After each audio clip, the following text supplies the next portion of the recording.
Excuse me. Wow, that was not a good start. Good evening, everybody. I'm here today to teach you how to become a better listener without having ears as big as that guy over there. My name is Brandon Slater. I am currently a student at FAU in the MBA Sport Management program, and I also work for the university's athletic department, and I'm a marketing graduate assistant. The purpose of my presentation today is to talk to you about Chapter 4 in the Communicating for Results textbook by Hamilton and Kroll, and that's about effective listening. More specifically, we're going to be talking about understanding the stages of listening and also improving your listening skills. And I'm going to go into a little bit more of a specific timeline now. There are 5 stages of the stages of listening. Those are sensing, interpreting, evaluating, responding, and memory. After I dive a little bit deeper into the stages of listening, we're then going to talk about some tips and strategies, as well as some closing remarks, and then I'll take some questions from you guys. So during this sensing stage, this is when your brain starts to either select or ignore all the different stimuli that we're being bombarded with. Obviously, it's not possible to see, eat, touch, and hear everything that's around you or in the environment. So some things that listeners' sensing abilities are affected by are bias, emotion, your cultural background, as well as your interest and your gender as well. After the sentence stage is in interpreting. This is where your brain starts to assign meaning to what the speaker is saying.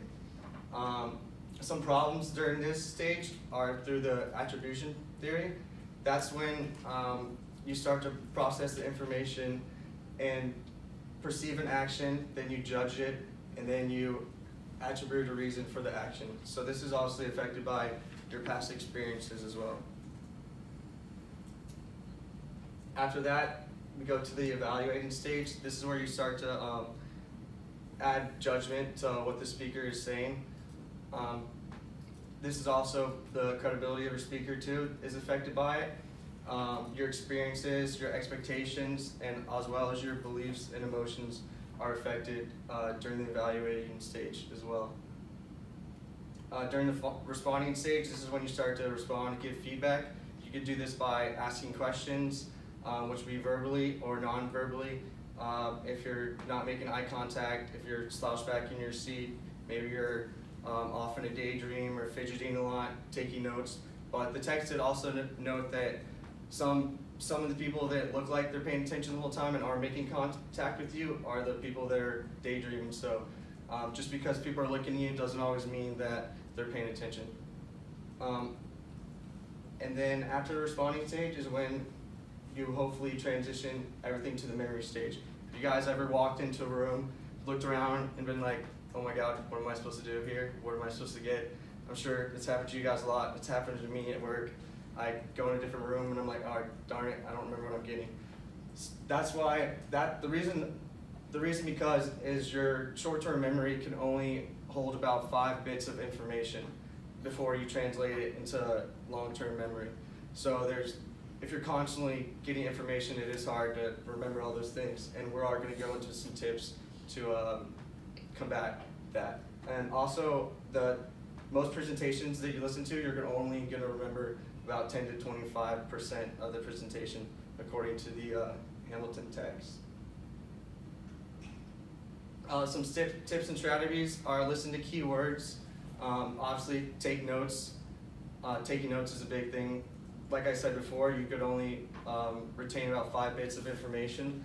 So taking notes will definitely allow you to remember that as well. And constantly summarize what the speaker is saying during the presentation and try to relate what they're saying to your work procedures and processes.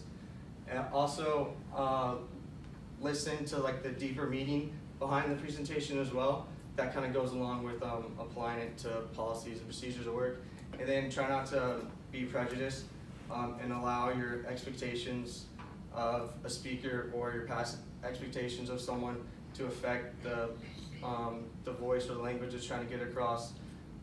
There maybe someone's talked about a certain topic you've already heard about before and they did a really bad job, and now you have a new person talking about the same topic just because the last person wasn't good at it, maybe the next person will be. So that's one way to avoid prejudice. And just to review, we talked about the 5 different stages of the listening stages, and then I gave you some tips, and now we could ask for some questions. But first, I'd like to challenge you guys to be better listeners. Now I'll take questions. So, take your position now, you're representing.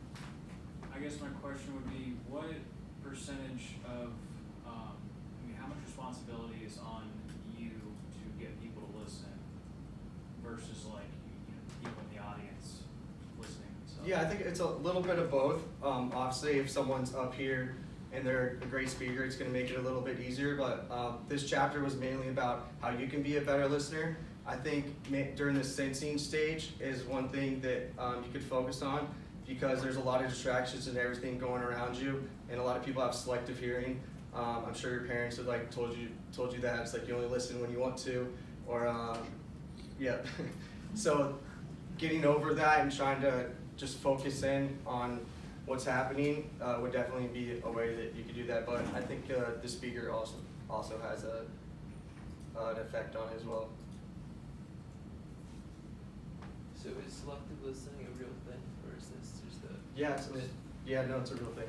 They talked about it in the book too, selective hearing. You basically want to listen to what is important. When you're on your phone texting and one of your friends is trying to talk to you and you don't listen at all and you have no idea what they say. Yeah, that's kind of like selective hearing too, because you're so focused in on what you're doing, you're not listening to what's around you. Yeah, everybody does that. It's ridiculous. Everybody.